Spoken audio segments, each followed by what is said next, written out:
All right, my friends. We just pressed the Let's Go Live button, which means we've got to wait for the stream to fire up all across the fruited plain of the interwebs. Before we go ahead and get started on this incredible Juneteenth, we have to make sure the tubes are connected, and it looks like they're working right now on YouTube. We got Rumble warming up. Our friends on Locals, hopefully right behind us. And that is good news because we have business to attend to. And we need to go ahead and get started. So let's do it, shall we? Hello, my friends, and welcome back to yet another episode of Watching the Watchers Live, the show that spotlights misconduct involving police, prosecutors, and politicians. My name is Robert Gouveia. I am a criminal defense attorney, and today we're talking about arrogance and the downfall of many of our bureaucrats and political partisan hacks. We're talking about some Trump prosecutors today, including Leticia James from New York is the prosecutor who was behind the civil fraud investigation and prosecution of Trump. And she is now facing a subpoena threat from Congress. So we'll talk about that because remember, she also hired Matthew Colangelo, the third in line at the DOJ, the number 3 to Joe Biden's DOJ, was prosecuting Trump with Tish. Congress has questions for Tish. Tish is not complying with Congress. And so Congress is now saying, well, you know what the next steps are. Those will be congressional subpoenas. And so Congress is getting a little bit irritated about this whole thing. We'll see what the story says. Then we also have another inquiry brought by Jim Jordan and the Judiciary Committee against Alvin Bragg. So they're looking into him as well because he sent a letter apparently over to Google and is upset about their firearms policy. And so Alvin Bragg is also trying to meddle in your free speech rights to participate in a conversation about firearms. And so Jim Jordan is really putting a microscope down on Alvin Bragg, and he's trying to dig into what his office is up to, trying to censor Americans all across the country and the world. And so he's under scrutiny. And we also have Barry Loudermilk, who is another representative who sent out a bunch of January 6 subpoenas, related subpoenas, something to like 15 different agencies out there, because the January 6 committee deleted evidence. They didn't archive things appropriately, or they sent it over to the White House and they said, can you take a look at this and just put anything that you don't like in the shredder, just get rid of it before we have to turn it over to the Republicans. So Barry Loudermilk was out and he sent a bunch of subpoenas out. So we'll get some updates on some of these Trump prosecutions that are happening here today, because now we have some subpoena threats coming from Congress. Then we've got some updates. Yesterday, there was an interesting hearing in the Senate about the old COVID problem, the old lab leak hypothesis and theory that was the subject of a lot of controversy back in the day. And now there is another hearing about this. Rand Paul led the way yesterday, just ripping the entire idea that you couldn't even question the origin of the COVID. And so we'll listen to Rand Paul. We have a couple good clips, one from him and another one from Senator Roger Marshall. As they were digging into this, they had a whole panel out there. Fauci's on his book tour, and they're still trying to get into the bottom of this so that we don't have another pandemic again, like bird flu or whatever, coming up. And so we'll see what Rand Paul said. A couple of good clips there before we see some more cheap fakes that are apparently coming out of Joe Biden. Now, these look real to me, but it could be the Russians, too. I really don't know, because the Russians are very sophisticated and they're responsible for everything bad that's ever happened, always. We know. So I'm just joking about that. But we have the cheap fakes problem. Karine yesterday said that it was all manipulated and deep fakes and big problems with this. But we had a couple new clips come up. One here of Biden trying to introduce Mayorkas, and he's going, Mayorkas. And everybody goes, wow, that's an outstanding leadership, Mr. President. So they actually had a transcript on this whole thing. People are, what the hell did he just say? And so we have the transcript. We'll see what the transcript says, and we'll see how much of a deep fake that is. And we also had this one today. Joe Biden's entering a car and he's having a hard time getting in the car. Oh, what a great show this is. All right, so here's our president also having a hard time getting in the car. So we're going to analyze that today on the show. Really glad you're here.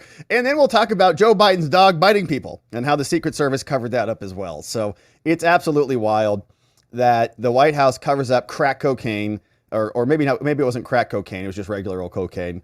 We don't know. Hunter may have been cooking it back in the recipe down at the White House chef's office. But we have the Secret Service cover-up was underway, and apparently this dog was biting the hell out of everybody over there. And the Daily Mail got their hands on a new report that was, again, censored, that they don't want to tell us about. So nobody knows really what the heck's going on in the White House. It's just a cover-up. Joe Biden's totally demented. The dogs are demented, maybe. He's a real good boy. He looks like a real good boy. And, they say there's no such thing as a bad dog. And you really have a hard time blaming the dog if he's in there. Hunter Biden's out, sniffing lines off the Oval Office floor. The dog's like, what the hell is going on here? So you can't really blame the dog. But anyways, Byron Donalds is going to come out and he's going to say, what do you believe? Your eyes or the Democrats? Obviously, we know what the answer there is. And then we're going to get into this, my friends. This just dropped today. This is absolutely wild. So if you're just joining us, you have to stay with us until we get into this final segment, because Nathan Wade showed up on The Daily Show and he did a 7-minute interview with this guy called Quan, I guess is his name. Quan is there, this guy. And boy, he Quans the hell out of Nathan Wade. It's a hilarious exchange. Honestly, we've had a lot of fun here dunking on Nathan Wade and his hot dogs and his indictments and all the insurrection happening and Fani, all the stuff. Like we've gone pretty hard in the paint on this one. But this was pretty good. This is Quan, and he laces into him in a way that's hard to actually match. It's pretty impressive. So we'll go through it. And I can't believe Nathan Wade actually did it. Fani is going to be so mad at him. Man, when he goes home to her house tonight, she's going to be like, what are you doing? Our cruises are canceled. Go get me some Grey Goose. He's like, yes, honey, I will. So we'll go through that in our final segment. And did I mention it's an amazing Juneteenth today, my friends? We are celebrating that, of course. The president is celebrating that. Donald Trump, the president, is celebrating that. And we got a lot of good stuff coming up. Before we jump into any of it, we got to keep our eyes on this bird flu situation. We've talked about this bird flu situation. CNN is reporting we're not doing enough about the risk of this bird flu. And we've seen a lot of these headlines before. We remember this before. What the hell's going on over there in Wuhan? Maybe we're not doing enough about Wuhan. So these headlines are flying about. This is an analysis piece from this guy. He's a director of the CDC. He was from 2009, 2017, Thomas Frieden, president's chief executive, resolved to save lives and whatever. But anyways, he's saying that the response to the bird flu has taken too long, showing how risky gaps are in communication. With 3 cases reported in people in the United States in clusters in cattle herds from Michigan to Texas, Idaho, and everywhere, it's clear it's widespread. To protect people, we need to get this right. All right, so we're having flashbacks to the prior pandemic, not something we want to go through again. So how do we be prepared? Well, we get prepared. One way we can do that is with our friends at the Wellness Company, because they have a prescription contagion emergency kit that you can get right now. It's the only kit of its kind, and it's from the Wellness Company. It's going to give you a wide assortment of different medications in their emergency kit. I've got mine. You can see it's right here. Looks just like what you see on your screen. All sorts of good stuff in here. Stuff for bird flu, COVID, respiratory illnesses, ivermectin's inside, hydroxychloroquine, Z-Pak, Tamiflu, budesonide, nebulizers, all the things that you may or may not need, you never know, there. So you can rest easy knowing you got it in case you need it. It's backed by research by people like, Dr. Peter McCullough, and it's a must-have. Every American should have at least one of these kits in their home. It's very easy to order. Just go to twc.health/Robert.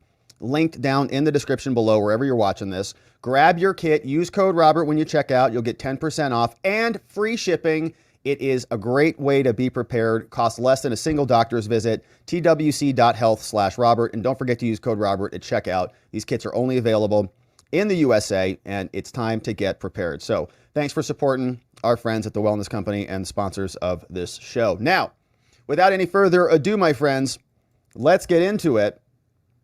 because we've got some bad prosecutors that we got to talk about here. Trump prosecutor Leticia James in New York, who is very hungry for all of Trump's buildings, is now facing a threat from Congress. She better deliver some documents or else there will be a subpoena. And not just any subpoena, a congressional subpoena. And we'll see if she takes that and throws it in the trash or not. But it will be coming her way. And Congress is not just done with Tish. They're also questioning Alvin Bragg. And they also sent a bunch of subpoenas out to a bunch of different agencies that may or may not have January 6th related information, because we know that material was deleted thanks to Liz Cheney and Benny Thompson. So Bragg is also colluding with Google, the Alphabet company, and others. And so we're going to get a full breakdown of what's happening with these prosecutors. But Jim Jordan is digging into Leticia James. Here's what the Hill reports. Says Jim Jordan is now threatening the New York Attorney General, Tish, with a subpoena over the hush money prosecutor known as Matthew Colangelo. Here's the story. In a letter to James last month, which we read here, Jordan demanded information about Matthew Colangelo, Biden's number 3 prosecutor who left his DOJ to go join Alvin Bragg for some stupid reason. An employee of Tish's, remember he was with Tish, then went to Biden, then went to Bragg. Before all of that, he was with Obama. Jordan has sent letters also to all of Colangelo's recent employers, so everybody that Colangelo's ever worked with, a group that includes the Justice Department, along with Tish's office and Bragg's. Now, in both New York jobs, Colangelo worked on prosecutorial teams that went after Trump or one of his charities. Jordan said Mr. Colangelo's recent employment history demonstrates his obsession with investigating a person rather than a crime. And Tuesday's letter, the new one, asks for the same set of documents about Colangelo's employment, adding, though, Jim Jordan's like, all right, listen, I'm not playing around anymore. The committee is prepared to resort to a compulsory process to obtain the compliance with our requests. If you do not give us our documents by July 2nd, there will be repercussions. Now, they reached James's office. She did not respond to comment. And Colangelo is actually scheduled to testify before the House Judiciary Committee with Alvin Bragg on July 12th. So coming up soon. And we're looking forward to that one. So mark your calendars. Trump is set to be sentenced the day prior to that. After being found guilty on 34 counts, it'll be the first time that Congress has heard from any of the officials responsible for prosecuting Trump. Now, the new letter to James asks for a bulk of documents for Colangelo about Colangelo during his time in office. While working at the New York AG's office, Colangelo was part of a team who sued Trump's charity in 2018, saying it was using improper funds improperly. And during the tail end of the Trump administration, he was also involved in the probe into the Trump organization itself. And the probe, guess what, would later serve as the basis for James's fraud lawsuit against Trump. So the guy went from Biden's place to Tish, then from Tish's place to Biden's, from Obama's to Tish, from Tish to Biden, from Biden to Bragg, every time going after Trump. Colangelo left James's office for a high-ranking position at the DOJ, but then went back to New York to join Bragg. Got it. All right, so Tish now facing a subpoena threat, give us the documents or else. And the DOJ's already responded to this, and they said, no. There is no improper communication between Matthew Colangelo and Alvin Bragg or Tish. We searched his emails. Oh, okay. So you're saying that you searched his DOJ emails? They said, yeah, we didn't find anything. So that's curious. So he would be using official government business to go find a new job? Or do you think he might be using his personal email to do that? Duh, probably his personal one. Did you look there? No, you didn't. So they turn around and tell us that, oh, we've done our due diligence and there's no conflict here at all. No, he's clearly a fair and impartial prosecutor. Okay. So that's Tish. Now let's see what's going on with Bragg, because he also got a letter. Now he's colluding with Google and apparently YouTube to censor a bunch of stuff. And so Jim Jordan is also digging into him. He demands that YouTube answer if firearms policy was influenced by Bragg, right? So now Bragg is putting pressure on YouTube for whatever reason. So Jim Jordan sent a letter over to them. We'll see what this is all about. But Jordan, acting in a capacity as the chairman of the judiciary, sent a letter to YouTube, the parent company called Alphabet, because they're going to now restrict content about firearms, essentially. They're going to restrict content showing the use of homemade firearms, automatic firearms, certain firearm accessories, and they're going to outright prohibit content showing how to remove safety devices. So if you're firearms content creator or consumer, then you'll maybe notice some changes on the tubes. Recent reporting and other things say that Bragg, who brought the case against Trump, has been writing to YouTube expressing concerns about ghost guns and other things. Now, after YouTube's content moderation policy change, Bragg applauded the change and said he was very thrilled.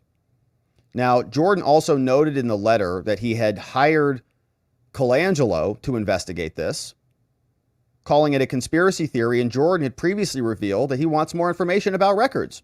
So let's go into that letter and see what Jim Jordan actually was demanding, because this is going over to Google now, and it references Alvin Bragg as the Trump prosecutor. So let's see. This gets sent over to the Googles regarding Alphabet. This is a law firm, looks like in Washington, D.C., on behalf of Google, receiving this from the Judiciary Committee, House of Representatives, Congress, Jim Jordan, chairman from Ohio, presiding. Says, Dear Google lawyer, the Committee on the Judiciary and the Select Subcommittee on the Weaponization of Government are now hereby conducting oversight on how the executive branch, like Joe Biden and people who are in the executive branch, like Alvin Bragg, use intermediaries to censor American speech. Now, Congress, that's us, says Jim Jordan, has an interest in protecting and advancing fundamental speech principles, and to develop legislation on this and to enact new laws to restrict big tech from doing this type of stuff. We need to understand how this all works and how executive branches colluded with companies and other intermediaries to censor speech. Now, as part of this oversight, after efforts to obtain the compliance of your client, Google, saying to this lawyer, the committee issued a subpoena for the relevant documents. We sent a subpoena to Google and they responded. Now, the subpoena compels Alphabet to produce communications between Alphabet, the Google company, the YouTube company, and the executive branch, internal Alphabet communications discussing comms from the executive branch, and Alphabet communications with third parties in addition to other information. And also, in light of YouTube's recent announcement that it will be changing its content moderation policies on June 18th, that was yesterday, to further censor content related to firearms, is a constitutionally protected Second Amendment activity. And we write to remind Alphabet that the subpoena's obligation is continuing, and you may change your policy, but you still need to give us this info. Now, the committee and the Select Subcommittee oversight has shown how the federal government has coerced and colluded with technology companies to moderate content. In particular, the committee obtained documents showing how the federal government has pressured Alphabet and others to censor certain content, including content that did not violate YouTube's content moderation policies. We've had a ton of our stuff censored on YouTube many times before. Most of it was harmful and dangerous because January 6th, after January 6th, we said that was outrageous. The reaction to the rigged insurrection. So they demonetized the whole channel. We also got struck for medical misinformation and election misinformation when we protested the rigged election and the corrupt pandemic. So we understand how this works. Now, recent reporting and other publicly available information suggests that YouTube's decision to change its firearms policy may have been influenced by government officials who are putting pressure on them again. For example, Alvin Bragg, who hired the third highest ranking DOJ official, that's Colangelo, to assist in his partisan prosecution of Trump. Bragg wrote a letter to YouTube demanding that the platform revise its content moderation policies to further censor firearms related content. And I guess we're also asking, is it only firearms content, or are they talking about other stuff too? Following YouTube's announcement, Bragg's office issued a press release applauding the new firearms content policy change, suggesting that it was in response to Bragg's demands. So Bragg says jump, YouTube says how high.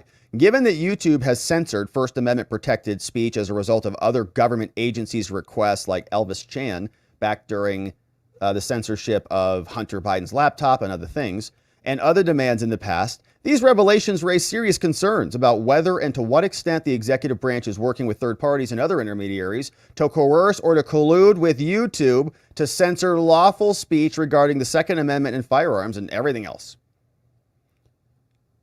The committee's subpoena compels Alphabet to produce communications between Alphabet and other entities discussing content moderation, which includes comms between the executive branch and you. And so we write to inform you that documents about Alphabet's interaction with the executive branch and third parties are responsive to our subpoena. And so we ask that you take appropriate steps to give us this information about your communication on this matter.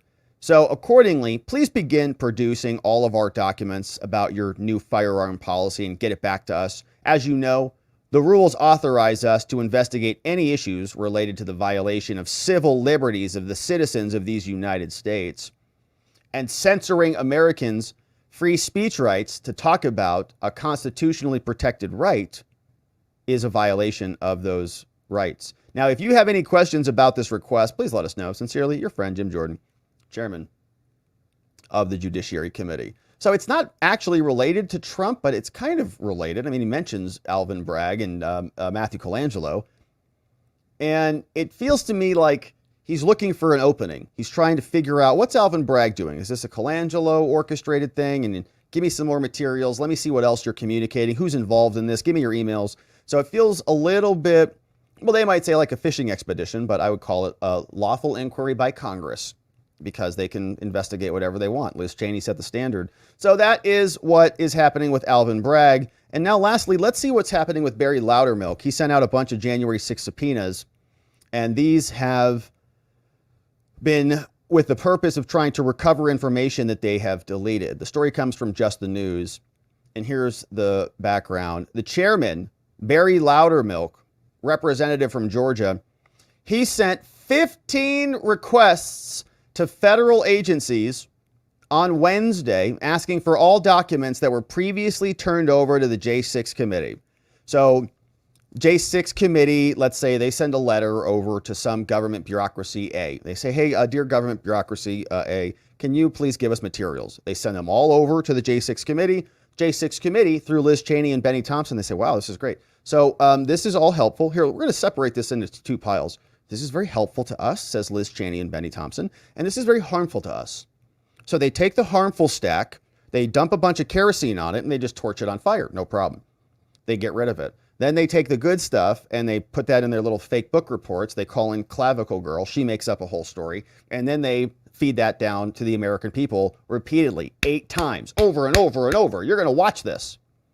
So they do all of that. And so now they say, well, we don't have any other records. We gave you everything we used. It's all responsive. And it's all saved. We didn't use that other stuff. So now what's happening is they're just going back to the original government bureaucracy A, and they're saying, can you just tell us what you gave to the J6 committee? They shredded the files. So what did you give them?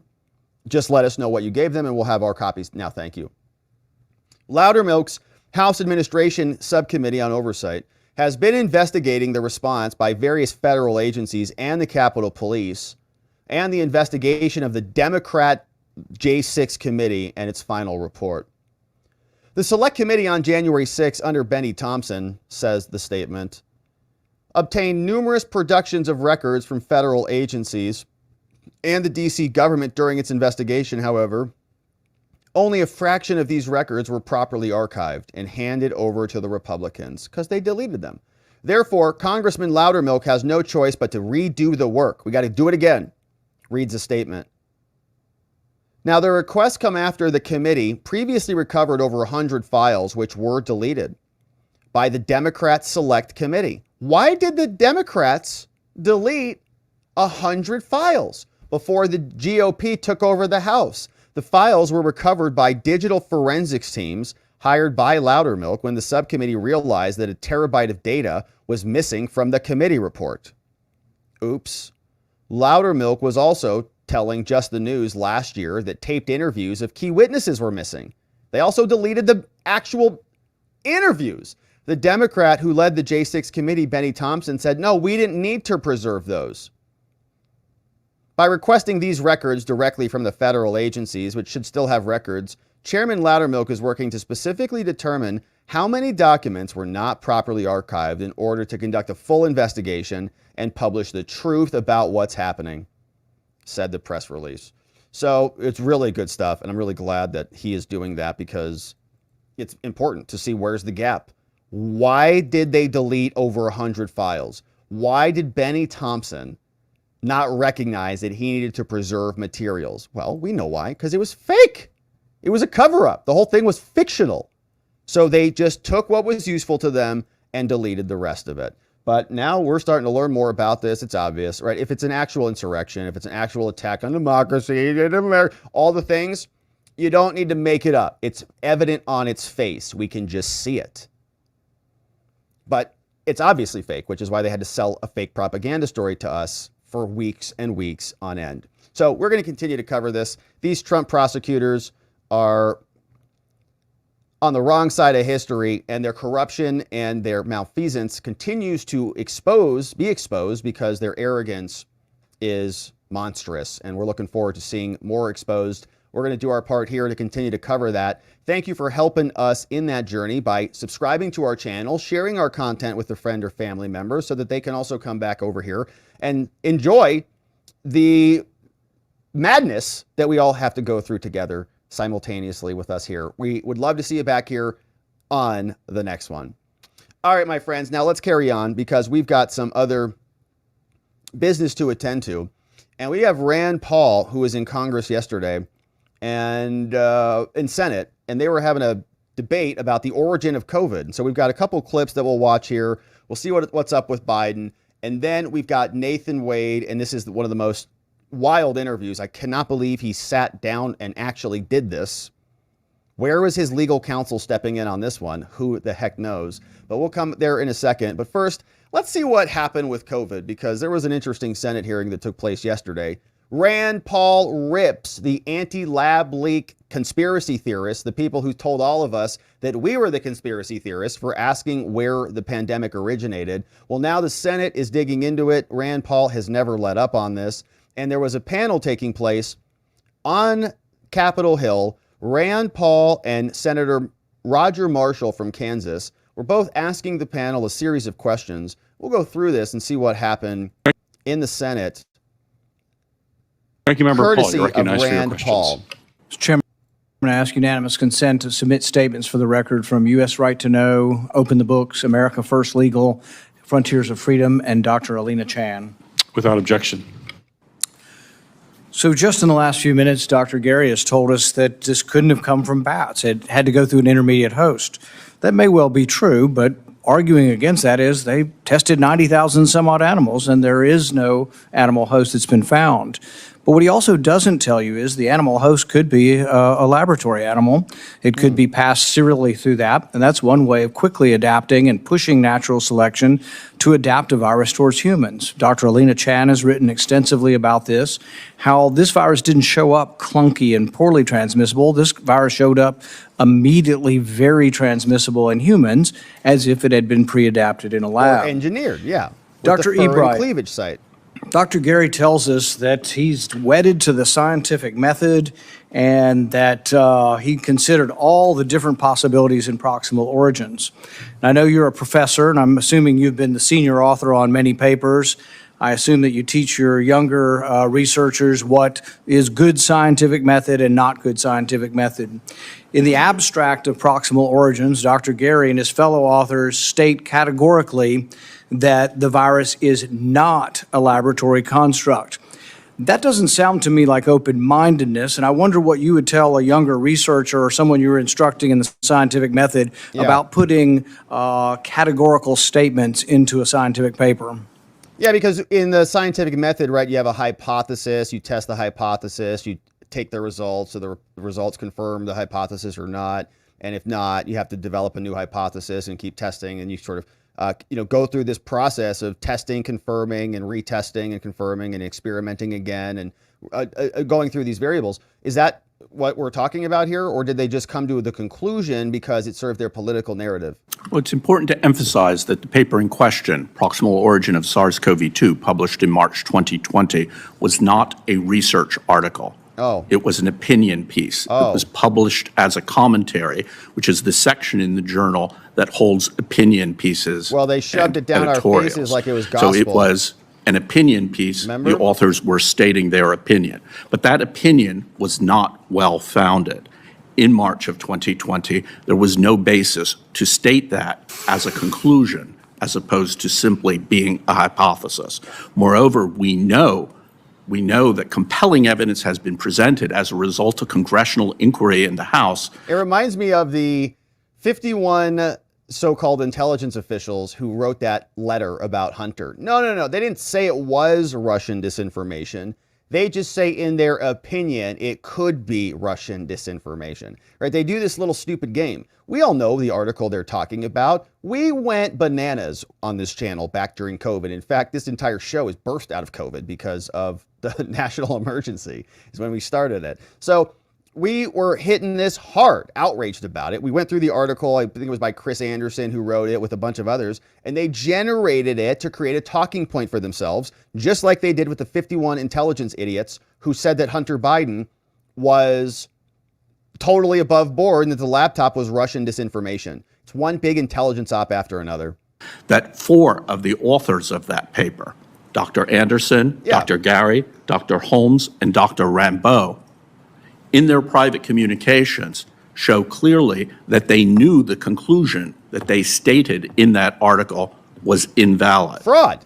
So in terms of what I would tell a younger scientist I would be mentoring, I would tell a younger scientist that you do not state a conclusion without evidence, even in an opinion piece in a scientific journal. Yeah, and it's fraud, right? Because they had a motive to get a narrative out to serve their business interests. They use their veil of credibility, their authority, just like the CIA people did, to say, oh, no, we're trustworthy and honest. And Fauci regurgitated that. Everybody reposted that after that article went out, and it spread around like crazy. Okay, they all took it, not like it was an opinion piece. They took it like it was gospel. And they came down our throats screaming, don't be so bigoted. Don't be anti-science. Trust the science, you conspiracy theorist maniacs. We're all like, we're pretty sure that the fur and cleavage site shows that this is hacked together like Frankenstein's monster, and it looks like it's pretty engineered, or the people who have done this, and it's a new and novel. And they, shut up. And it was nonstop. So that's fraud. They had business interests there, and they were creating fake stories to defraud the entire public. And you never, under any circumstances in a scientific journal, state conclusions that you know to be unsound. Yes. That represents scientific misconduct. It represents scientific misconduct up to and including fraud. Yes. And the paper in question, the proximal origin paper, has been recommended for review of retraction. 2 requests, one in 2023 and one in 2024, were submitted by teams of scientists to the journal in question, to the journal editors, asking them to add an editorial expression of concern and to initiate a review for retraction of the article. I know of no other example in modern scientific history or publications where a publication has come forward pronouncing with such authority that the lab leak is implausible, it is not a laboratory construct, while privately saying, this is no friggin' conspiracy theory, it looks like it did, I'm 90-10, I'm 50-50. But no doubt in the paper. In fact, we know that it went back and forth with Dr. Fauci and with editors who say, we want the statements to be stronger. We want the conclusions to be stronger. That was actually coming from Nature at the time. We want you to doctor it up and even be more strong because we're making a political point here. That's where we should have known we were off track, that these people were politicians and that they were pushing an idea because, as Dr. Collins finally admitted in one of the emails, this is about the business of science with China. This will disturb our relations with China if anybody questions this.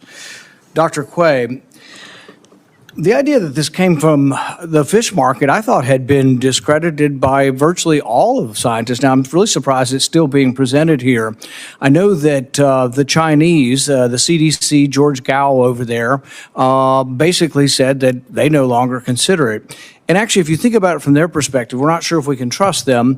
But at the same time, the Chinese, if they would rather have it come from a lab or the market, I think would choose the market over the lab. If anything, they would be, if we were going to think they were dishonest, would be dishonest towards saying, hey, we found some animals.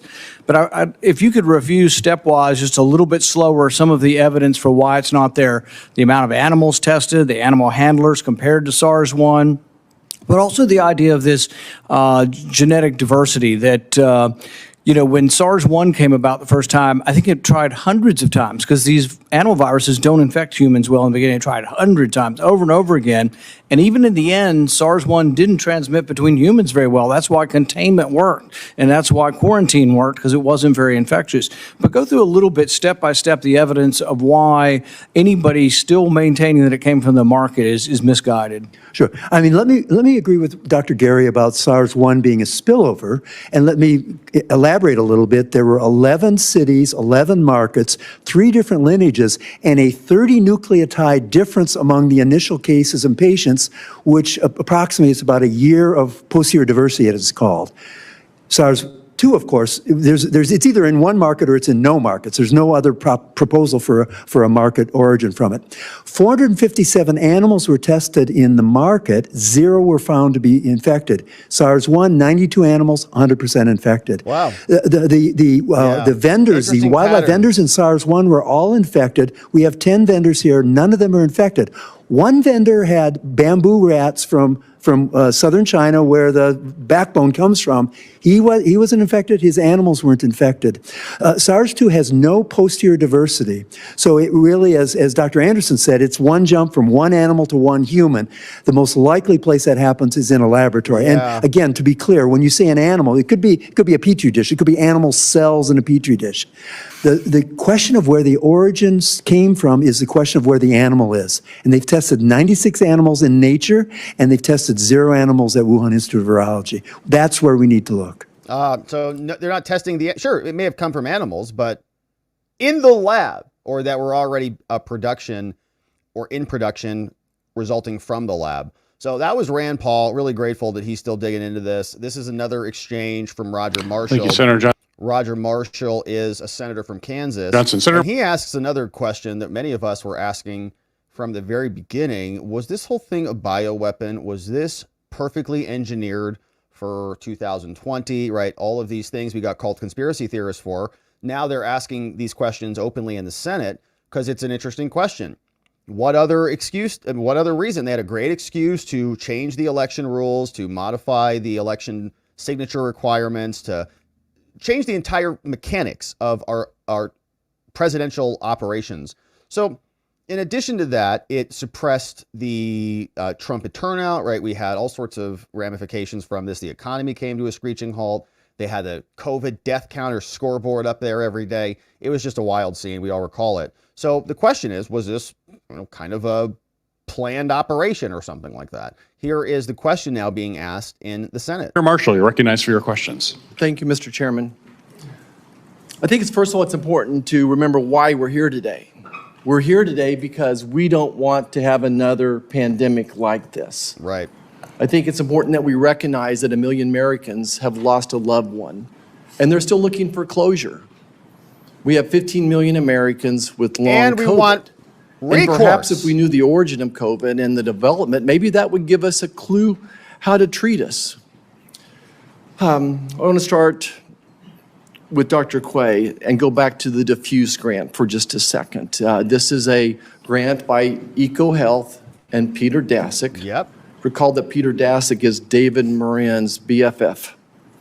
And that grant was denied, but yet it lays out a framework for the development of COVID-19. And you went through 6 or 7 several reasons that are absolutely consistent, that they said they would do X and they did X. And what are the chances of all those things ending up in a COVID virus? Yeah, well, again, just as a reminder, so they said they were going to go to a particular spot in southern China to get a virus. They were going to make sure that it had diversity from SARS-1 of about 25%. They were going to put it into humanized mice to enhance its ability to recognize the receptor binding domain. They're going to put furin cleavage site in a very particular spot. Which they did. You know, out of 13,000 letters in the spike protein, they said in the grant they were going to put it at a spot called the S1, S2 junction. They said, and so All of those were found in SARS-CoV-2. Its nearest neighbor is from the same area. It has a 99% binding affinity for the human receptor. SARS-1 jumped into humans. It only had 15% of the epidemic changes it needed to become epidemic. What do you think the chances of all 6 or 7? I've quantified it because I like statistics, and it's 1 in 1.2 billion. Wow! So 1 in a billion chance all that comes to fruition. There were some comments on that grant. What is that for the math whizzes out there? Is that like an exponential, right? You put like the number like 12 variables plus the exclamation point, 12 factorial. Is that what it is? 1 in 1.2 billion. Margin. So Dr. Barrick, North Carolina, developed the technology for the protein spike. He taught Dr. Shi. He gave them humanized mice. Again, this was all funded with USAID grant money as well. What were some of the comments in the margin you think that are significant? Well, this is important because the folks told DARPA, we're going to do this research in North Carolina under very high safety conditions in the grant. That's what they wrote. The marginal comments in drafts that were only obtained through FOIAs said a different thing. DASIC said, hey, we're gonna shift this over to Wuhan because it'll be cheaper, faster. Yeah. We'll get a lot more done that way. Barrick says, boy, if U.S. scientists knew this was going on, they would think this is crazy. This is in the marginal comments. So they, in a way, they weren't truthful with DARPA in the grant. So Dr. Barrick, Oh, that sounds like fraud too, right? So you submit like a business record kind of a thing to the government. Supposed to be honest and truthful in there because they're going to give you a bunch of money back. Are they being prosecuted? Is Leticia James going to investigate them and seize their buildings? No, they all get away with it because they're friends with Fauci. along with Dr. Fauci, or the father of gain of function, knew that other scientists in America would have a fit if this was being done here. Yeah, and again, so fast forward to January 2020, these two scientists, Daszak and Barrick, sitting down with a sequence of SARS-CoV-2 and a computer would know within 1 hour, this thing has all the features of what we proposed in that grant. And the fact they either didn't tell anybody or the people they told didn't do anything about it. They knew.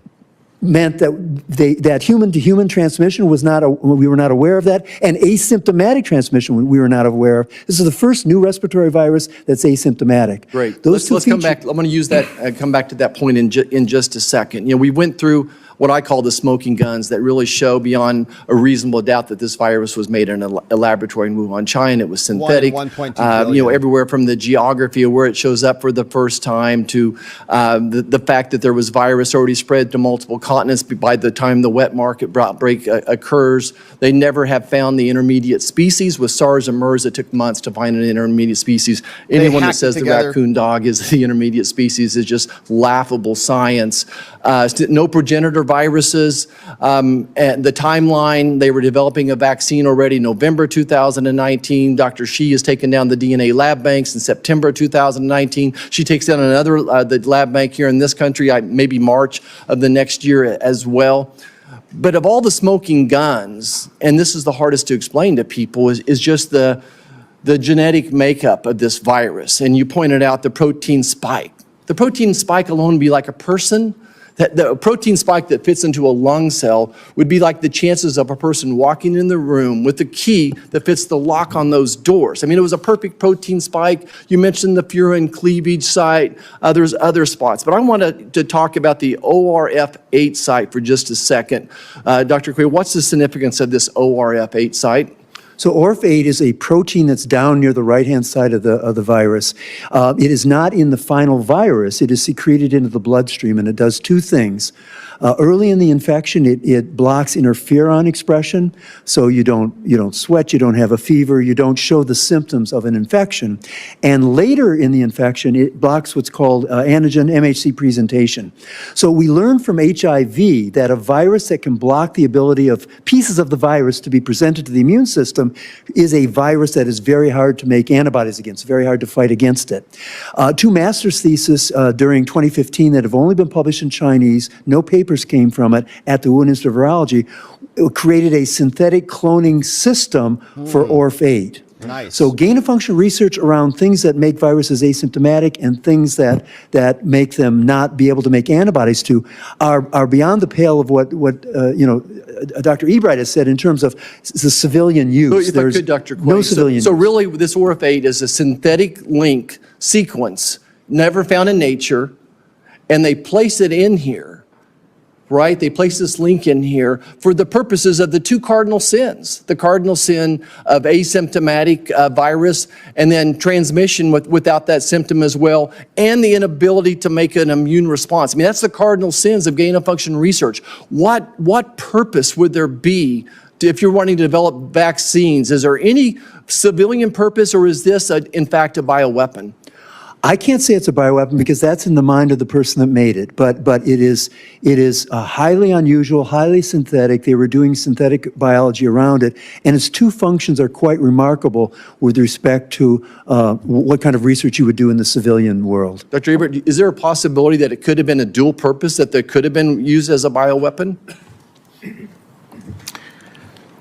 So the original SARS virus, SARS-CoV-1, is a Tier 1 select agent in the United States. So it is in the group of pathogens and biological toxins that our federal government has identified as having high potential for use as a bioweapon in biowarfare, bioterrorism, or biocrime.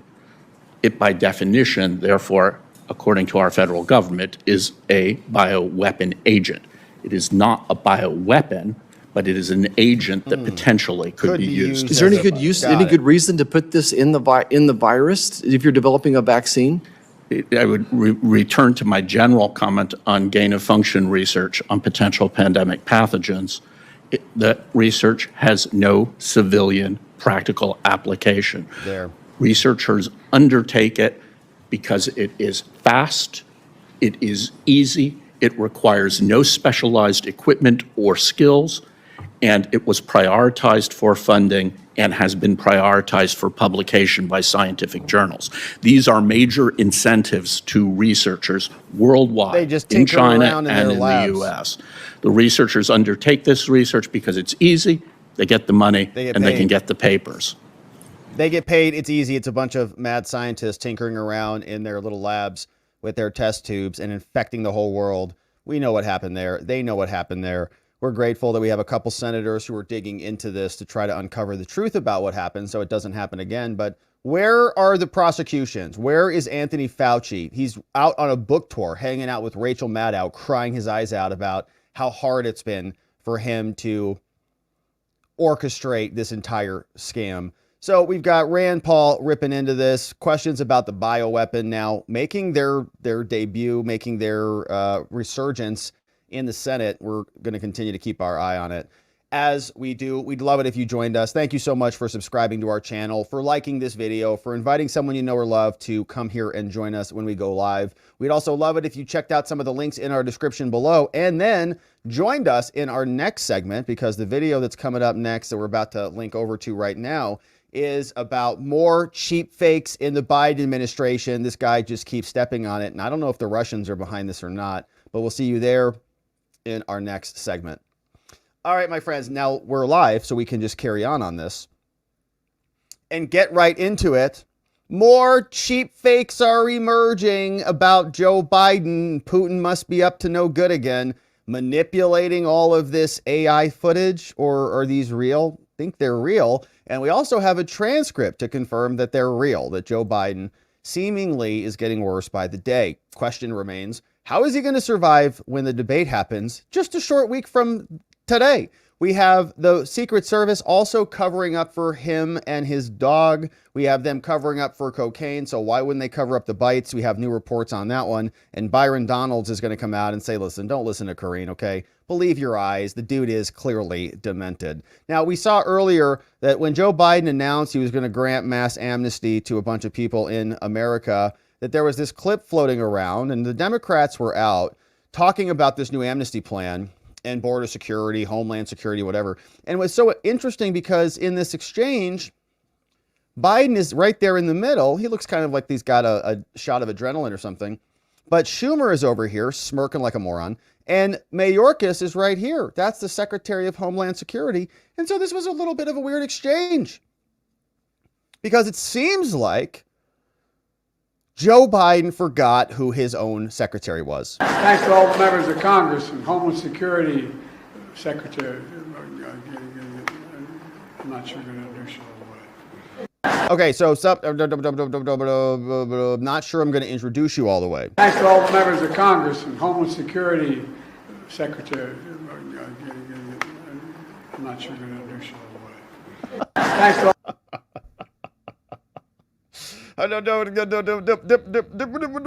That face right there is just great. And Mayorkas is looking over at him, and Schumer's looking at him like, oh, we love this guy. He's so competent. Look at Mayorkas. Wow, what a tremendous leader. He's right there. Did you see that right there? That little, right there. He goes, oh, gosh, Mayorkas right there. Oh, gosh, he doesn't even know my name, does he? He has no idea who I am. Double blank. No idea who I am. All right, so everybody's working on their poker face. And now, let's see, did he bat an eye? Schumer's poker face, there he is. There it is, a little bit, right there, a little, he didn't like that one. Okay, so they know that he's just totally gone, okay? He's totally, and now he does actually get his name, okay? So he does actually get, who was it again? Oh, Mayorkas. So here's the actual transcript, okay? Even the White House doesn't know what Biden is saying. Here's what the GOP clipped for us out of the transcript. So here's what he said. And thanks to all the members of Congress and Homeland Security Secretary, inaudible. I'm not sure I'm going to introduce you all the way. Laughter. But all kidding aside, Secretary Mayorkas as well. Okay, so he catches himself. So he's like, no, what's your name again? All right, so that's one. Now, I don't know if the Russians made that or not. All right, we'll have to see what Karine says about this tomorrow. But currently, that is making its rounds. A lot of people poking fun at the president for derpity himself at another event. Then when this one came out, so he's traveling now over to Delaware, where he's going to be prepping himself for the debate. Nobody knows what he's doing, what he's going to be doing when he's in Delaware. But there's not going to be any press briefings. Karine Jean-Pierre said, leave us alone. Okay, he's going to Delaware. He's going to be there and busy. And now he's having difficult times, apparently, getting in his SUV. So this might be another cheap fake. And, I got to tell you, I think that it was a big mistake on their part to call it a cheap fake, because now I feel like every single person who sees any 5 to second clip of Joe Biden doing something even remotely bad will just clip it. Everybody's it's going to be a cheap fake bonanza, right? Like every time. And it could be totally unfair, but we'll just go, oh, it's another cheap fake. Oh, just do another one. It's like the Streisand effect, right? If you try to censor something or suppress something or hide something, everybody just doubles down on it. So you might as well just come out and own it. Everybody just, eat it. You just got to eat it for your 15 minutes and then everybody will move on. But now they've blamed basically the internet. They're like, you guys are idiots. What's wrong with you? Can't you see Joe Biden is a spry man? He's basically doing backflips every morning, okay? You should see him. He springs out of bed. And we're going, no, it's not true at all. And Karine's like, yes, it is, idiots. And we go, what do you talk? So we have another clip. It's 24 seconds. And I don't know if he's just poking his head into the car or whatever. But I don't care, because they've called us liars.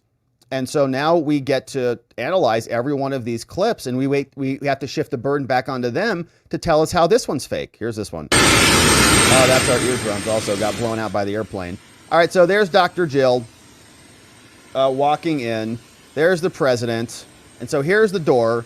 He gets 1 foot. Watch that bottom foot. Okay, a little higher. There you go. And slow motion in.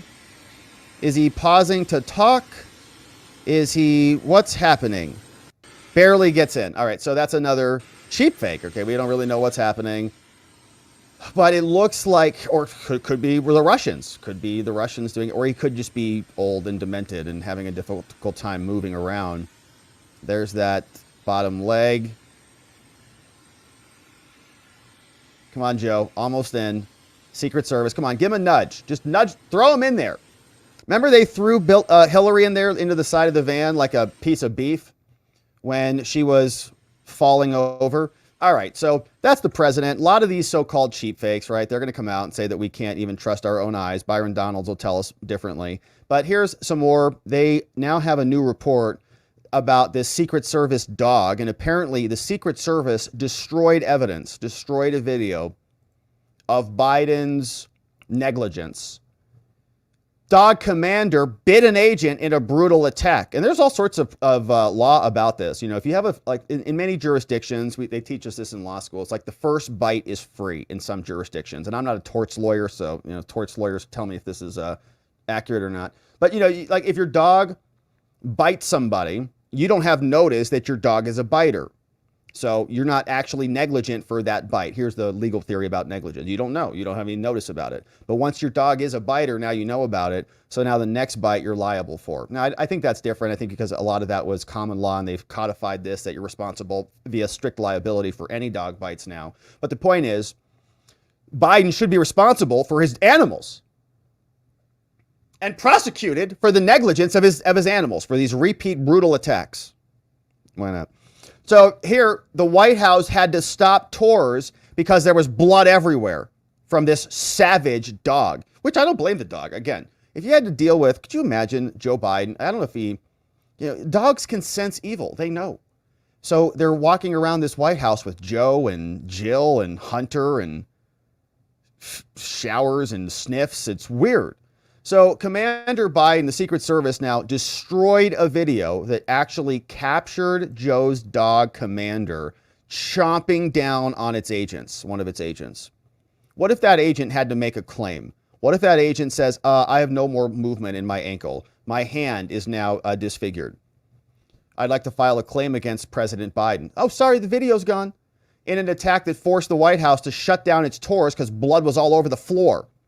Daily Mail filed a FOIA Act request with the Secret Service after a video was mentioned as part of an email that detailed the June 15th biting incident that the banished dog was involved in. The video purportedly showed Commander running at a high rate of speed and jumping towards the agent. Sheesh, like in a movie. Leaving a deep bite on the individual's left arm that reportedly needed stitches. East Wing tours were stopped for 20 minutes. Blood incident all over the place. FOIA Act. The guy wrote back, he said, oh, sorry, due to Secret Service retention standards, the above-mentioned files have been destroyed. There's that murderous dog. He looks a little crazy too, right? He's like, oh man, these Bidens are nuts. The dog is not well. In a follow-up exchange, Secret Service spokesman Anthony Guglielmi, he explained that the agency abides by federal records rules and we destroy this. He said, I don't have any direct knowledge of this attack video in question, but it's no longer available for you. Now, there are at least 25 documented Commander attacks. A conservative group has been digging into it further. And it seems like the canine was being let off the leash for a bit, ran directly south, bounced in between us techs. Here's some more information from the FOIA.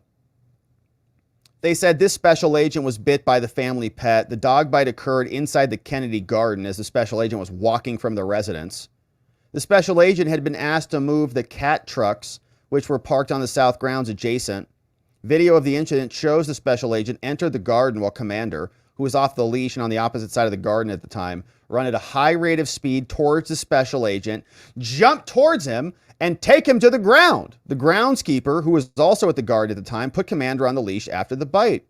The special agent said that probably a he looked around the garden before entering it, did not see the family pet. Special Agent so-and-so sustained an injury to his left arm, deep bite, that reportedly needed stitches. He was treated by the White House medical team at their residence. The White House tours were stopped for 20 minutes because blood was all over the floors. And the Secret Service just deletes the video. Look at that. Look at that good boy over there. He's a real good boy. I don't blame the dog. I said, here's another one.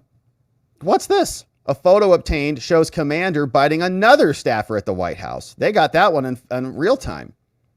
So, man, that dog is just angry. All right. So here, good evening, gents. Just for situational awareness, it seems that we're back to the canine being let off a leash to roam the grounds freely. Wow.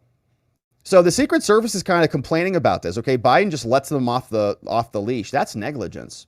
He knows the dog is biting everybody, and he just lets it off the leash. You're responsible for that, whether you're the president or not. Okay, no one is above the law. He should pay damages for all these bites. Tonight we had the team on the roadway for an evening sweep when blank brought the dog out. It's probably POTUS brought the dog out. K9 ran directly south and bounced between us techs. Though no one was bitten, it's just a matter of time before it happens. Okay, here's an emergency response team. Recommendation would be, I don't know, suit up in body armor and anti-bite armor, I guess. Hey, FLD camp team.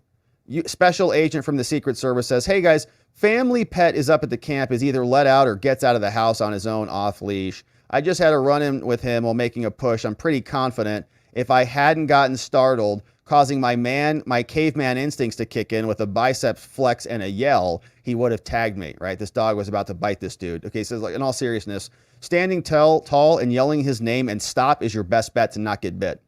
Once I yelled at him and faced him, he turned around and started sniffing a bush, respecting me as the alpha I am. Shout out to this guy. This guy. He's having fun. Hey, my caveman instincts kicked in and I flexed my bicep. I could probably get along with this dude. In all seriousness, just tell him to stop. He'll show him who the alpha is. Also, if you see him off leash, don't forget to let security room know so others don't get caught by the surprise. Hit me up with any questions. Sincerely, Special Agent. He's like, I hate these friggin' people too. Several days. He's just fed up. He's like, you can tell. He's just like, whatever. This friggin' dog. Okay, they're Secret Service agents. Their mission is to protect the president from assassination. This guy's flexing at Joe Biden's dog. He's like, flexing at the bite, whatever. It's ridiculous. The agent said he had a close call with the German Shepherd. Secret Service was compiling a spreadsheet of all these incidents. And in a new batch of documents released by our friends at Judicial Watch, shout out to Tom Fitton and crew, officials shared an updated spreadsheet here. There's the dog. Look at all these bites. Why is Joe Biden not responsible for this? There are criminal statutes by the way, in many states. Dog at large, dangerous dogs, right? You have a responsibility to not have your dog bite people. You go to a park and your dog bites somebody, you could be in some serious problem for that, right? It depends on what happened. And especially if you have notice about this. So it could be a real big problem, and I've represented people charged with this. So team, as you continue to operate, we're trying to make things better because you deserve it. They do. Please respond ASAP to this email if you've been bitten by the dog. This info will be sent to the front office, hopefully with some new initiatives. But otherwise, keep some distance between you and the dog. Your safety is important to us. It's a security problem, isn't it? If the Secret Service is busy tap dancing around Commander, who's going to bite their ankles off, then they're not focused on their mission. So the White House covered it up. The Secret Service covered it up. They are also deleting evidence of cocaine and covering literal criminality up that's taking place from Joe Biden. No one's above the law. He should be responsible for his animals. Have some respect for the justice system, Joe. All right, so are these just fake stories?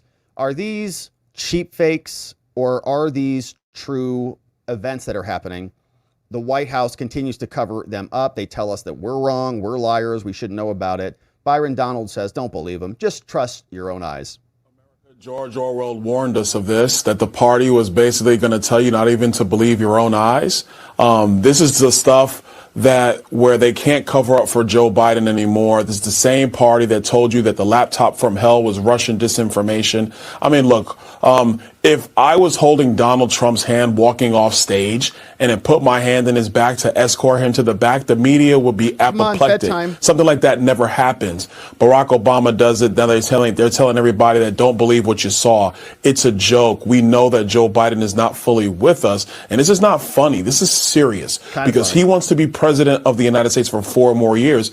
It is kind of funny in a gallows humor kind of way. I mean, it's not ideal. We have to live here in this country, we'd like a competent president. And the point, I think, is also well made there that, yes, they want another 4 years. Like, we're not done in 2024. November's over. Joe Biden wins again. We're like, woo, man. Okay, good. We got 4 more years of Joe. He can hardly walk to bed. Obama's taking him to bed tonight. So that is the background. We know that there's going to be a lot more of this before the election ultimately lands at our doorstep, and we'll continue to cover it. Kareen's going to have her work cut out for her, especially after this debate. Maybe we'll have some more cheap fakes from the debate that we'll be covering here. So thanks for subscribing and joining us as this coverage continues. We'd love it if you like this video and really invited a friend or family member to come over here and join us as we go live so that they can partake in all the madness happening around us in our world. We also have a great segment coming up next where we're going to be talking about Nathan Wade and this insane interview. He gets absolutely ridiculed to his face on it. And so that's where we're heading now. We'd love to see you over there on the next one. And let's get to it right now, my friends, because this is absolutely wild. Nathan Wade gets ridiculed to his face when he sits down for an interview with The Daily Show. And I don't know why he agreed to do this. Maybe they thought it was going to go better than this or be funny, kind of be a joke, a way to calm things down so that the tension is not in the air there in Fulton County, to kind of make a joke of it, be lighthearted about it. Don't think it worked out that well. Fani is going to be making him sleep on the couch tonight. She's going to also want to pop some Grey Goose, and their trip to Norway on a cruise canceled after this interview happened. This is done by this fella called Quan, and it's pretty amazing. He actually laces into him pretty good. We'd be hard pressed to dunk on Nathan as well. And so let's look at what happened here and why Nathan Wade sat down to get obliterated. Is anyone? Oh, there is also going to be some profanity in here, so be forewarned on that. But Nathan, this is Nathan. This is a real thing. And just to show you, this is also on The Daily Show, as you can see. Okay, The Daily Show, 11.2 million followers. They posted this. They said, Quan, which is Marlon Wayans. Oh, that's who that is. So that looks familiar. Sits down with Nathan Wade, and Quan is going to grill him. All right, so this I think is real.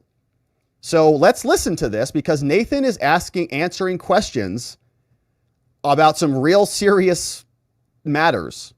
And he even gets nervous about it. He's like, that's not how this went down. Well, yeah, look at that face. You served her well, didn't you? Yeah, you did. Oh, so she was your client. You delivered some services to your client. Yeah, you did. Oh, their relationship. Oh my gosh. Okay. I have not watched this whole thing, so that was all new to me. Okay. I watched the first minute of this. Oh my gosh. I had no idea that he was going to do that. Okay. That was absolutely wild. All right. So let's rewind this a little bit, because I was screaming over the top of it.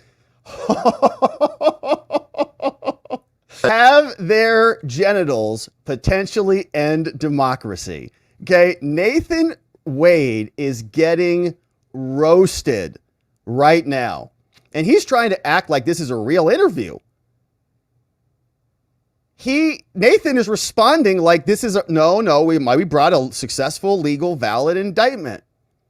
How do you think you feel about your hot dog wrecking American democracy? $700,000 on the back of Georgia and Fulton County taxpayers. And this is just, I mean, this was not something that we were expecting, were we? It was a scene that I'm not sure if Nathan Wade was actually expecting either. And now he has to.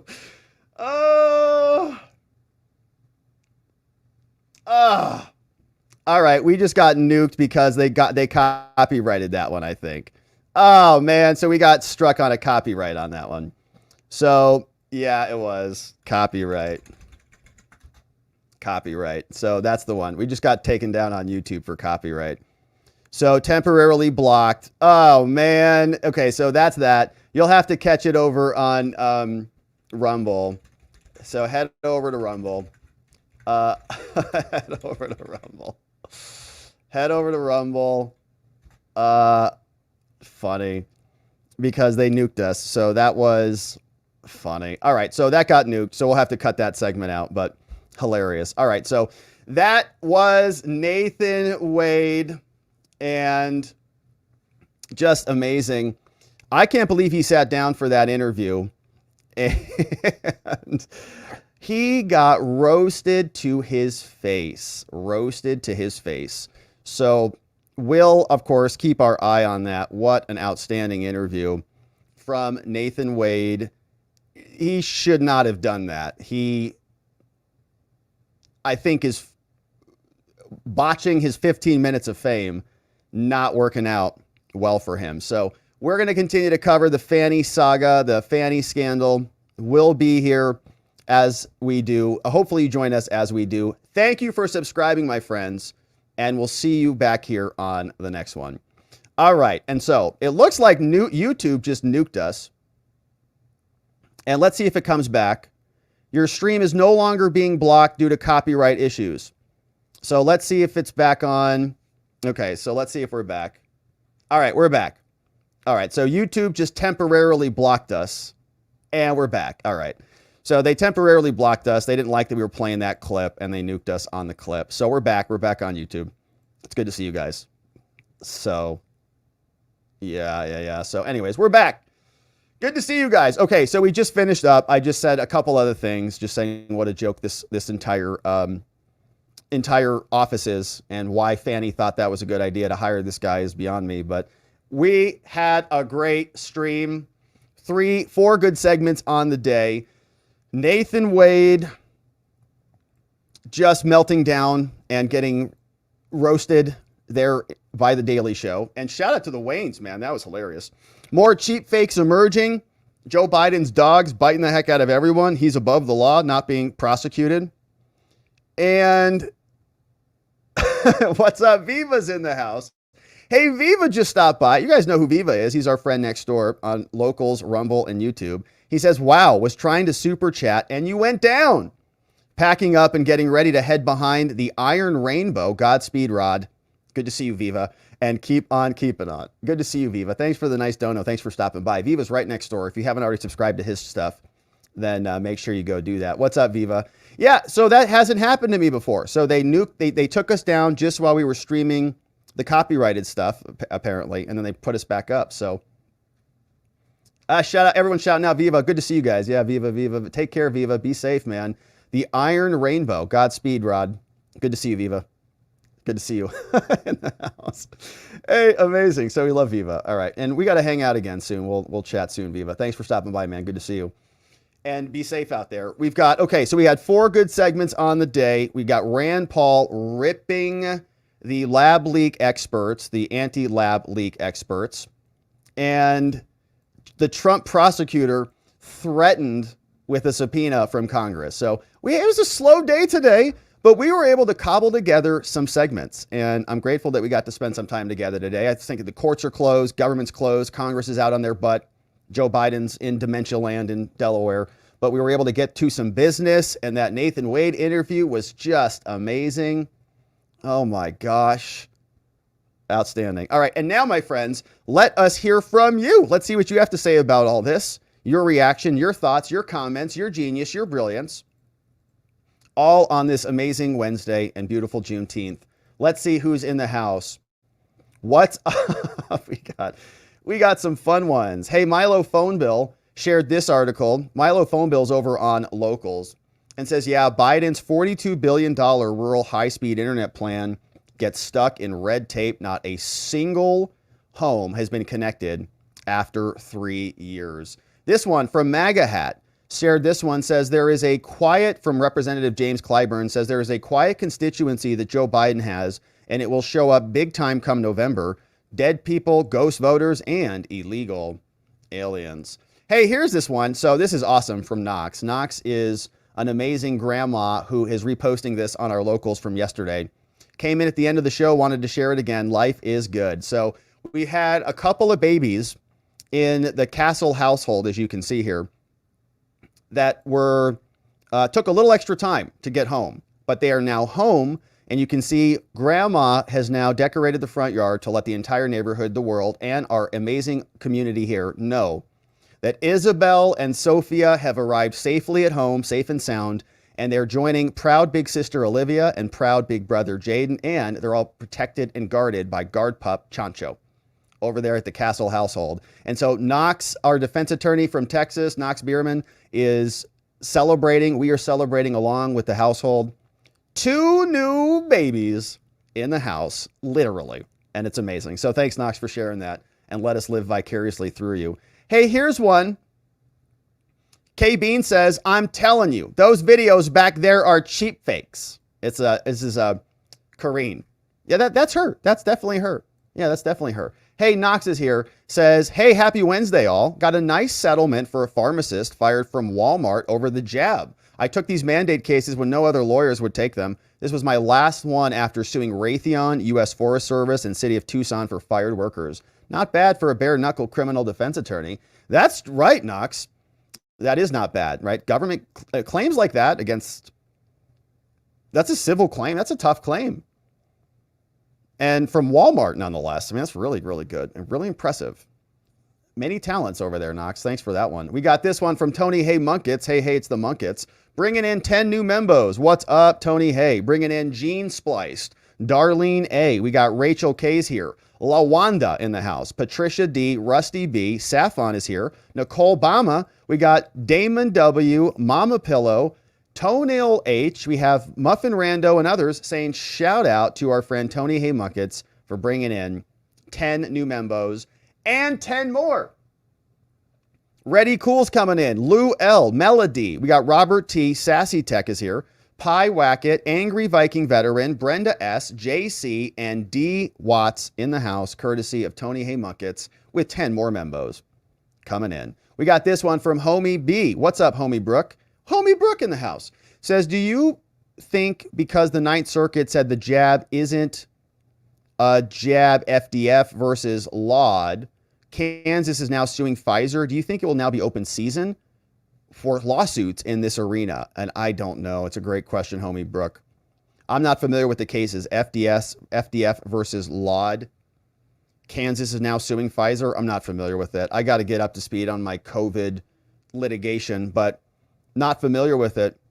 But probably not. I think that the courts will... They're big institutions. They protect other big institutions. And they don't want to open the floodgates on stuff like that. So the public policy, I think, is against allowing those claims to happen, even though that's immoral, but that's how it works. What's up, Sheila P? Bringing in 10 new membos. Thank you, Sheila, for bringing in new membos. We got Trace S is here. Big Boy Blues coming in. Suzanne D. We got Joseph D. Me and E in the house. Football Jones, Douglas T. Aaron G. Deborah C. Solemn Peace, all coming in, courtesy of Sheila P. A beautiful membo in the house. Thank you, Sheila, for bringing them in. We got this one. Cowboy Rob says, how far does YouTube think, or Google for that matter? They think that they're going to censor lawyers, Rob, especially if you all get together. Yeah, I understand what you're saying, like a coalition of lawyers suing YouTube. I think the problem is that we all agree to their terms of service. We just click, yes, agree. We have to, in order to be on the platform, we agree to their terms and give them a ton of leeway. Former says, I was working for the CPDH during the bird flu H1N1 scare because we had at my location millions of doses of vaccine stored back then. That was in 2010, and it resulted in 18,000 deaths in the USA. Yeah, I don't remember that one, Former. But thanks for the heads up on that. Yeah, that's a lot. It's a big number. This one comes in from Tony Hay Munkets, bringing in 5 new membos. We got Egyptian Princesses here. Kenton is here. Catherine joining us. Hoops in the house. And Sharon P. All gifted membos, courtesy of Tony Hay Munkets. More from Sheila. What's up, Sheila P? Check this out. 20 membos coming in. Third proverb is here. Thomas R, Brandon S, Matt P, Jens U, we got Dan U, LCVB in the house. We got Digga, we got Jeffrey J, Jennifer G, Proxy Loxy, Stina M, KRS in the house. What's up, JAC Eastridge, Robert C, Tina C, Francis D, Robert M, Mr. Tony, and I'm Primus. Gifted membos courtesy of Sheila P in the house. Thank you, Sheila. Tons of membos. Very generous, very grateful. Welcome aboard, new friends. We'll see you on the members only stream tomorrow morning. We got Joseph D. What's up? Is a new membo, or is it sending in a nice dono? Thank you, Joseph, for that one. Tony Hay bringing in 5 more membos. Little Peep in the house. Neoral Anonymous. We got Lynn F, Mercenary Grip, and Liberty Bell Lyric. Gifted membos courtesy of Tony Hay. We got this one from Cowboy Rob says, and secondly, why would Google or YouTube be worried about what a state DA has to say about anything? Well, I think because it might challenge the standard narrative. So they just censor anything that is not useful for them. So it just depends. Thanks, Cowboy Rob. Hey, what's up? Brian Cardoza in the house says, thanks for being you. Nice dono. Thank you, Brian, for that. Thank you for being you. and for being here, supporting us, being a membo, and sending this nice tip in. We appreciate that one. We got Joseph D. What's up, Joseph D? Thanks for sending this one in and for being a membo yourself. It's a beautiful Wednesday. Sheila P. says, it's so sad to see POTUS, who so clearly is suffering from dementia. It's elder abuse. Yeah, I think it's been elder abuse for a couple of years now. But I think you're absolutely right about that, Sheila. It's getting worse by the day. It's like, come on. Now you're going to tell us that we're demented? That's what Karine is saying. You're demented. We're not demented. You're demented. We just saw it on tape. Yeah, but you saw wrong. Voice of the People says, Biden is back. Yeah, that's from the Men in Black show, right? Okay, really though. I've had a moment like that, but the amount that has happened in a short time is a problem. Yeah, we all freeze up sometimes. I mean, you'll catch me here on the show like, what the hell was I saying? What's going on here? Okay. But over and over again, it's not a good look. Joseph D on the YouTubes is a membo. What's up, Joseph? Says, can someone please translate the Bidenese? It's just time for bed. He's at that stage. It's just time. Everything he says is, oh, okay. It's time for bed, Grandpa. All right. What's up, Knox? Says Biden got that dog as a pup, and there are videos of him kicking that boy more than once. I believe that. I haven't seen those videos, but that makes sense to me. Yeah, he seems like a dog kicker for sure. And that's probably why the dog is so unhappy. If there was, that one's from Tobo, says, if there were a Nobel Prize for mad science, Dr. Fauci would surely win. Yeah, that might be true. Here's one. Yeah, Knox is sharing this one. It's a link to a video of Joe kicking a dog on the camera. On camera. And here is, there's a link to that on our locals. And apparently this is a Fox News clip. And you see this kind of like little his frequent nudge. trips home to his home state of Delaware. Yeah, Look, remember that? Stay in the White House. A little bit of a foot nudge with the dog. On the problems, but maybe he's got like a secret cave in his house. And we don't know about yeah, it. what was that? Oh, what was that, Joe? Oh, yeah, no wonder the dog is biting the hell out of everybody because he's been abused by the president. That's animal abuse. And I forgot this tab was open. So, all right, we also had that one, still an open tab on the screen. So that's fun. What's up, Knox? Thanks for that one. We got this one from Raider Gaines. Says, honestly, I think Biden is exaggerating his illness. Trump needs to be cautious. He isn't getting set up. Notice his campaign focus has been all on Biden. Who benefits from that? Clinton, Obama, Harris. Who benefits from that? Yeah, good question. You think that Joe Biden's going to wake up from low power mode, from hibernation mode, and come back out and just start, well, let me tell you everything. Maybe he's totally competent. We'll see. We got this one from Art P. What's up, Art P? Says anti-Alzheimer's drugs can't be taken continuously. It's an on-off protocol. So Biden is going to go to Delaware so he can be off his meds now so he can be on again in time for the debate. Yeah, that sounds about right. So you give him some rest time in order to prepare for the game. I think it's pretty standard. Good to see you, Art. Thanks for that nice dono. We got this one from Voice of the People. Says, that's a good point. What would happen if a service member got mauled if the president's dog can't just give it a lead injection? Yeah, the Secret Service can't just shoot this dog that's biting them off. Right? It's not good. It's not going to work out well. So we have a great comment from Voice of the People, who's doing a great live stream, I think, over on Off Label Podcast tomorrow. Hey, here's one from Glocky. Says, New York Attorney General Leticia James is a bully. She abuses her authority. During COVID, her office allegedly sent letters to doctors who were prescribing ivermectin. And that doesn't surprise me at all either. Thanks, Glocky, for that link. John Libby says, what was the timeline of Commander running around and Nathan being at the White House? Hate to see Commander go after the hot dog. That would be terrible. Yeah, we don't want any hot dogs getting eaten by an actual dog. No. We got this one from Bear in the Woods. Says, it's an election year on Rumble. That means no fun is allowed. Yeah, I don't know what that was about. I think it was copyright. I got a copyright warning. I should have known, but it was too good. I had a feeling we might get in trouble on that one, but it was too good, right? Viva, make sure you're following our friend Viva. They do great content over there. Viva on Locals, on Rumble, on the YouTubes, was just trying to super chat, went down. Packing up, getting ready to head behind the Iron Rainbow. And the Iron Rainbow sounds amazing. From Viva. Godspeed. Keep on keeping on. Thank you, Viva. Good to see you, my friend. Be safe. And we'll see you back. We got this one from Joseph D. Did you notice how Wade was saying under my leadership? Under my leadership? Yeah, right. We're sure. What's up? Sandy, Colorado says, what is the name of the show Wade was the interview on? Thank you, sir. Called The Daily Show. Yeah, that was from The Daily Show. And that was Marlon Wayans, I guess. Thank you for the dono, Sandy, and for being here. Bob B Job Secure says, Jennifer here. This is on Rumble. B Job Secure says, please make sure you're all subscribed to Rob's channel. YouTube keeps unsubbing people, even paying members. That's crazy. Are they really doing that? YouTube.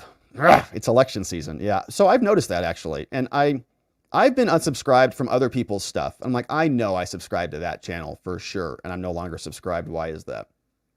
What's up? Thanks, Jennifer, for the PSA. And thank you for subscribing. Really, really do appreciate that.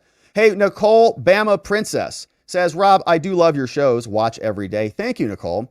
I'm grateful for that. We really appreciate it. Thanks for being a member. Thanks for being here. We love going through this stuff together. Couldn't do it without you. I'd be, spiraling off in my own, reading the news, sitting here like, but now we get to do that together. So I'm grateful for that. Thank you, Nicole. I really appreciate it. Thanks for being a member. We got this one. The Crypto Patriot says, get gup.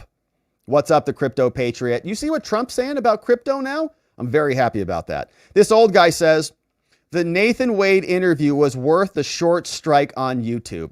Definitely. We had to do it. It was too good. And I watched the first 2 minutes of it before we started the show. I was like, because that was our fourth segment. I already had three. I was like, okay, we have to play this, but I didn't want to watch the rest of it because I wanted to watch it together. And I'm so glad I did because I had not seen him do the friggin' positions. Oh my gosh. Thanks for the constant reinforcement from you and the watchers. Yeah. So we're going to have to nix that whole segment. So if you caught it live, you caught it live. We'll post the rest of it on Rumble, but we won't post it back up on YouTube. But anyways, glad we got to see a little bit of it. John F. What's up, John? Says, newsflash, guys with English first names and Portuguese surnames are awesome. Who could he be talking about? I wonder. On a serious note, I don't miss a single episode of your streams. Thank you, John. Really great insight into the U.S. legal system. Thanks, John. Awesome to say that. Thanks, my man. And it looks like you're sending that in from overseas.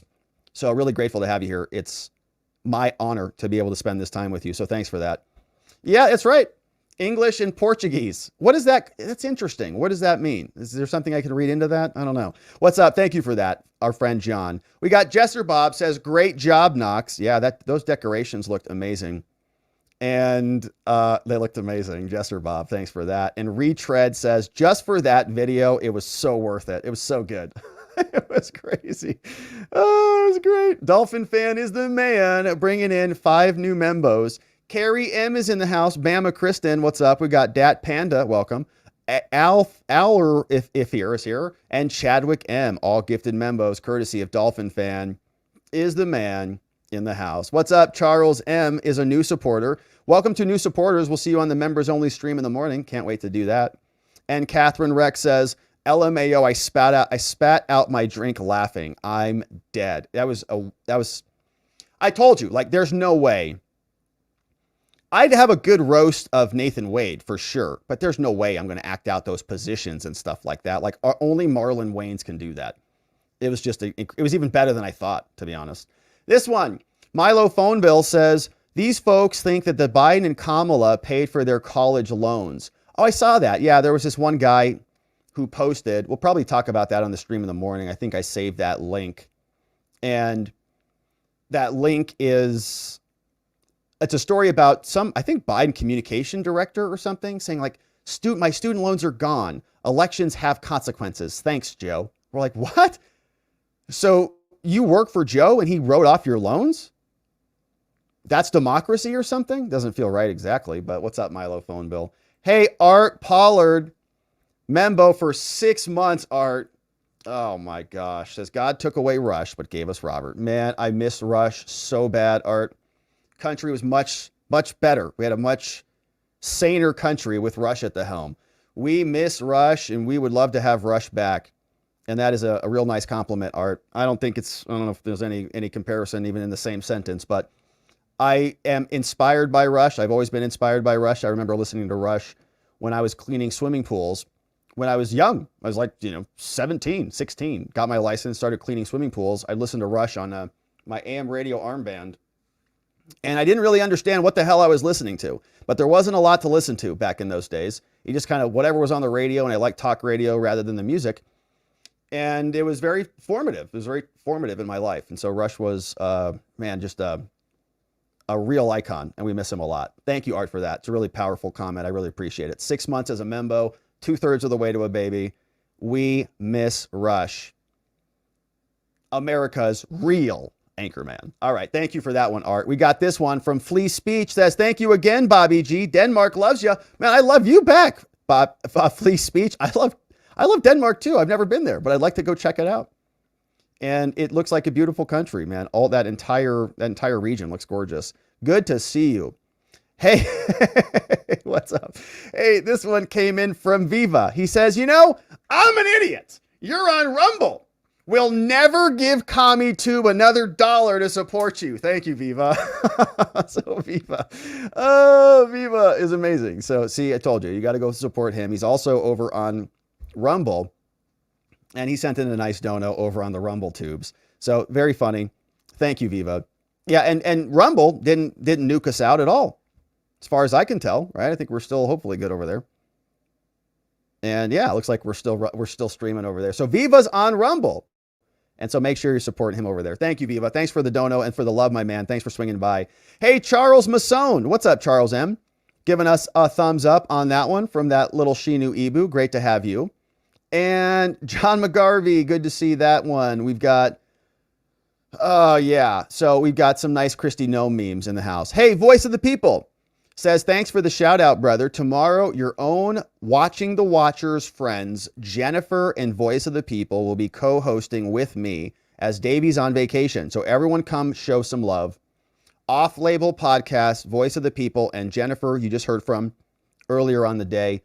She's co-hosting with Voice, Off-label podcast. It's going to be great. So check that out. Off-label podcast tomorrow. Yeah, amazing. Have a great stream. We got this one from this old guy. Says, Biden's absence seizures, too much activity resulting in, causes a short period of blanking out or staring into space. Yeah, or he snaps, right? So he's either frozen or he snaps, like we saw. Causes a short period of blanking out. During the seizure, the person's eyelids may flutter, usually affect only a person's awareness of what's going on at the time with immediate recovery. Snaps right back into it. Yeah, it's like a serotonin storm. It's a bunch of mental activity, all these things happening. Or he snaps because he's freaked. It's kind of like a fight or flight response. What's up, Catherine Rex? Hey, Rob, I'm able to walk now. Amazing. Although I can't walk around for long or wear my sneakers, but it's progress. That's amazing, Catherine. Glad you're making a speedy recovery. Get it? You're going to be speeding all over the place in a minute. You're going to be hopping around in no time. Hey, what's up? Hopper on Rumble says, YouTube sucks, man. Sweetbreads. I don't know.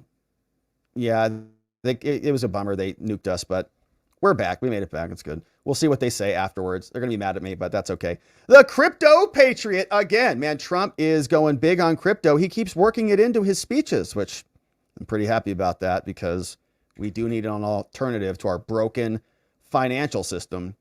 What's up to our X friends? Let's say hello to our friends on X. See who's joining us over there. Paul Mino says that was the funniest segment ever. Oh my gosh, that was just wild. I was not expecting the actual acting out of the positions. Incredible. Hey, Johnny talked to the first dog commander and he told Johnny that the cocaine was his. I love dogs, says Danny, but that dog needs to be dealt with. Somebody call it Christy. Jim says, look at this, over 1,000 watching on X. I remember when we had 2 to 3 over here. Awesome. Congratulations, Rob. I appreciate the shout out on that, Jim. I don't know if that's accurate, though. I think they're cumulative. So I think it just is a counter. So everybody who watches it just adds to the total number. Jim says, refreshing to see left-wing comedians taking on left issues again. Been a long time. And Wade has balls of steel for taking that interview. Hilarious. I can't believe he did it. The broadcast is unavailable. Yeah. Rest in peace, Robert's YouTube stream. It was gone. I know. We got nuked. You got nuked on YouTube, I know. They brought us back. Good to see you, Silicon Valley Reject. What's up, Azox in the house? CF Rob's over there talking about Nathan's hot dogs. That video was wild. Yeah, that video was just great. Good to see you, Daily Dose. And my friends, that's what's happening over on X. You can follow us over there at Rob Govea ESQ. And of course, follow all of the other watchers out there in the wilderness on the platform. We are going to go over to watchingthewatchers.locals.com for our members only after party. We're going to hang out for a little bit and debrief and see what some of the comments and some of our amazing membos have to say. We'd love to have you come join us. We also do streams in the morning and streams on Saturdays. If you're looking for some extra content, we'd love to see you. We also have our website. We post our PDFs there. We have a show calendar there, a merch store, a daily newsletter is located at robertgovea.com.